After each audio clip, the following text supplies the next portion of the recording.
আল্লাহ বলে, বান্দা, আমার মতো দয়ালু মনিব থেকে কেড়ে তোরে আলাদা করে দিল। মা গাররাকা, আরে বান্দা, আমার থেকে কেন আলাদা হলি? আমি কি অপরাধ করেছি? সারাদিন আসমানে আলো দিয়ে আমি অন্যায় করছি? আজ আবার রাতের বেলা ঘুমের পরিবেশের জন্য অন্ধকার করে দিয়ে আমি অপরাধ করছি?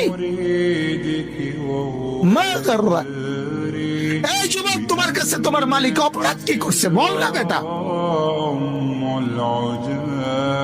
বল। কেন সেজদা করলি না ভাইয়া?